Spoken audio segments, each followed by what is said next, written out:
बार की बात है, एक छोटे से गांव में एक शिवाम नाम का लड़का रहता था। वो अपने छोटे से घर में अपने माँ बाप के साथ रहता था। उसकी 2 बहन और एक छोटा भाई था। उसे क्रिकेट खेलने का बहुत शौक था। वो घर के सारे काम छोड़कर क्रिकेट खेलने निकल जाया करता था। तब एक बार जब वो 9वीं कक्षा में था, तब क्रिकेट की लत के कारण ही वो उस क्लास में फेल हो गया। जब उसके माता पिता को यह बात पता चली तो वो उस पर बहुत क्रोधित हुए। गुस्से में कहा, नालायक, तुझे यही दिन दिखाने बाकी थे। आज रात शिवाम अपने कमरे में अकेला बैठा था। उसने खुद से बड़ा गया। ये रात उसके फैसले की रात थी आदमी। अब उसने फैसला कर लिया था, अब मैं पढ़ूंगा और अच्छे नंबर लाकर दिखाऊंगा।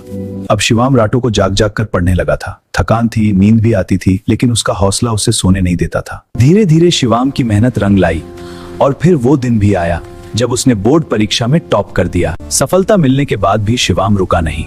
उसने अपनी जिंदगी में और ज्यादा मेहनत करना शुरू कर दिया। आखिरकार शिवाम ने एक बड़ी कंपनी ज्वाइन कर ली और वहां वो बच्चों को पढ़ाता था। कंपनी से वापस आने के बाद भी शिवाम रुका नहीं। घर पर ही उसने ज्ञानोदय कोचिंग शुरू की, जहां वो गांव के बच्चों को ज्ञान का उजाला देता था। एक रात शिवाम ने गहरा सोचा। उसने महसूस किया कि अब वक्त आ गया है बड़ी कंपनी को छोड़कर अपनी खुद की एक कोचिंग शुरू करने का। फिर शिवाम ने एक नया कदम उठाया। उसने यूट्यूब पर ज्ञानोदय के गुरुजी नाम से अपनी कोचिंग शुरू की, ताकि ज्ञान हर बच्चे तक पहुंच सके। धीरे धीरे शिवाम यूट्यूब पर छा गया।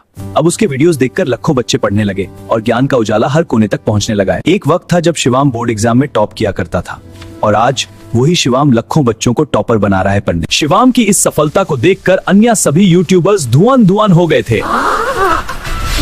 अब शिवम भारत के कोने कोने के बच्चों के लिए दिन रात मेहनत करता है। उसका सपना सिर्फ अपना नहीं, बल्कि हर बच्चे के सपने को सच करने का है। आज शिवम हर बच्चे के सपनों को साकार कर रहा है।